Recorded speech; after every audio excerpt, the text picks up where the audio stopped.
జై న్యూస్ కి స్వాగతం। ఈ రోజు వార్తల్లోని విశేషాలు। సిద్దిపేట జిల్లా హుస్నాబాద్ అంబేద్కర్ చౌరస్తాలో ఉమ్మడి ఆంధ్రప్రదేశ్ మాజీ ముఖ్యమంత్రి దివంగత వైఎస్ఆర్ జయంతి వేడుకల్ని కాంగ్రెస్ పార్టీ శ్రేణులు అభిమానులు ఘనంగా నిర్వహించారు। ఈ సందర్భంగా వైఎస్ఆర్ చిత్రపటానికి పూలమాలలు వేసి నివాళులర్పించారు। టపాసులు కాల్చి బాటసార్లకి పండ్లని పంపిణీ చేశారు। పేద ప్రజలకి రైతులకి ఉప ముఖ్యమంత్రిగా వైఎస్ రాజశేఖర రెడ్డి చేసిన సేవలు చిరస్మరణీయంగా నిలిచిపోయాయని కాంగ్రెస్ పార్టీ శ్రేణులు అన్నారు। ఏకకాలంలో రైతులకి రుణమాఫీ, ఉచిత విద్యుత్తు, ఆరోగ్యశ్రీ లాంటి అనేక పథకాలు అమలు చేసి ప్రజల సంక్షేమానికి కృషి చేశారని కొనియాడారు। ఆయన హయాంలో ఉమ్మడి ఆంధ్రప్రదేశ్ ఎంతో అభివృద్ధి చెందిందన్నారు। వైఎస్ఆర్ ఆశయాల్ని స్ఫూర్తిగా తీసుకుని నేటి కాంగ్రెస్ ప్రభుత్వం ముందుకు వెళ్తుందన్నారు।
కానీ అన్న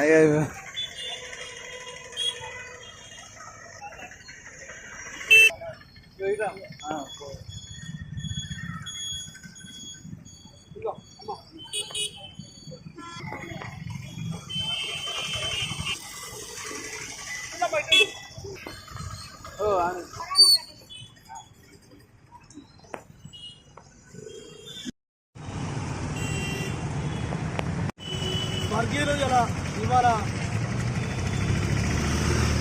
ఆంధ్రప్రదేశ్ ముఖ్యమంత్రి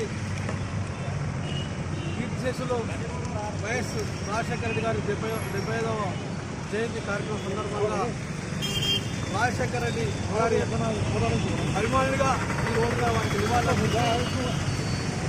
రాజశేఖర రెడ్డి గారి ఆశయ సాధన కోసం కృషి చేస్తాం। అదేవిధంగా ఉమ్మడి ఆంధ్రప్రదేశ్లో 2 పర్యాయాలు ముఖ్యమంత్రిగా పనిచేసి ఈ రాష్ట్రంలోని ఉమ్మడి ఆంధ్రప్రదేశ్లో అనేక మంది ప్రజలకు సేవ చేసిన చరిత్రని ఈ రోజున అనేక మంది విద్యార్థులు చదువుకుంటారంటే వాళ్ళ పరిపాలనలో, అదేవిధంగా మంజూరెడ్డి కానీ, ఆరోగ్యశ్రీ కానీ, రైతులకు రుణమాఫీ కానీ, ఉచిత కరెంటు కానీ అనేక సంక్షేమ పథకాలు తీసుకొచ్చిన ఘనచరిత్ర రాజశేఖర గారు ప్రజలలో ఉన్నారు। చనిపోయినా కూడా ప్రజల గుండెల్లో ఉన్నారు। తప్పకుండా వారి ఆశయ సాధన కోసం వారి అభిమానులు కృషి చేస్తారని చెప్పేసి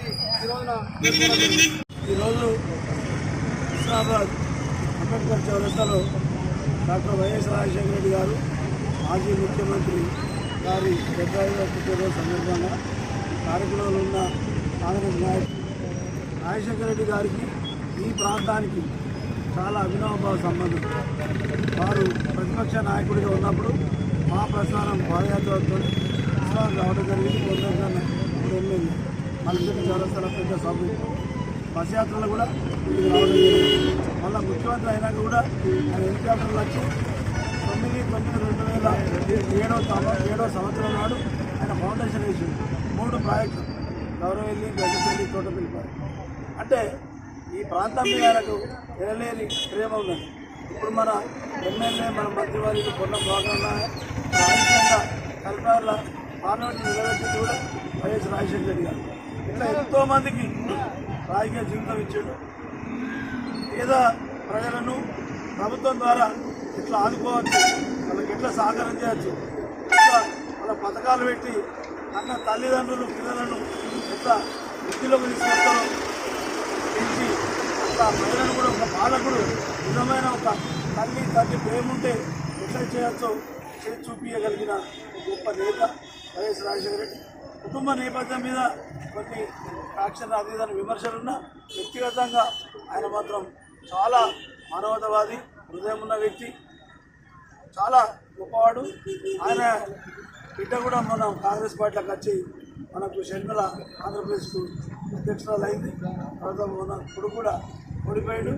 ఏదేమైనా భారతదేశ పార్లమెంటు రాజకీయాల పట్ల నెహ్రూ, గాంధీ, అంబేద్కర్, తర్వాత వల్లభాయ్ పటేల్, సుభాష్ చంద్రబోస్ వీళ్ళందరూ ఏం కళలు కన్నారు. ఆ కళల ఈ రాజశేఖర రెడ్డి సాబ్ పాదయాత్ర, బస్సు యాత్ర, ప్రభుత్వంలో చేసిన సంక్షేమ పథకాలు కొన్ని కలిసి వచ్చినాయి. ఇంకా మనం వాళ్ళకి అడుగుజాడలో పోవాలి. ఇప్పుడే సోదరి మనం మాట్లాడినట్టు రేవంత్ రెడ్డి గారు 15 తారీఖు లోపే మనకు 2 లక్షల రుణమాఫీ చేస్తా ఉన్నాడు అని మాట ఇచ్చాడు. వర్షం పడకపోతే కాంగ్రెస్ చేయబట్టే పడతలేదంట. ఎన్నో అవినీతి పనులు చేసి జైళ్ళల్లో ఉన్నారు పిల్లలు, కానీ ఇంకా వాళ్ళ మాటలు, వాళ్ళ అహంకారము, వాళ్ళ ఆవేశం తగ్గలేదు. పార్లమెంట్లో ఉన్న మళ్ళీ 3వసారి వచ్చిన ప్రధానమంత్రి కూడా ఆవేశంగా మాట్లాడతలేడు. దేశ సంస్థలన్నీ ప్రైవేట్ చేసి ఒక్క సంస్థను పెట్టి ఒక్క ఉద్యోగాలు ఇవ్వక మొన్న 24 లక్షల మంది పిల్లలు నీట్ ఎగ్జామ్ రాస్తే దాంట్లో మొత్తం అవినీతి జరిగింది.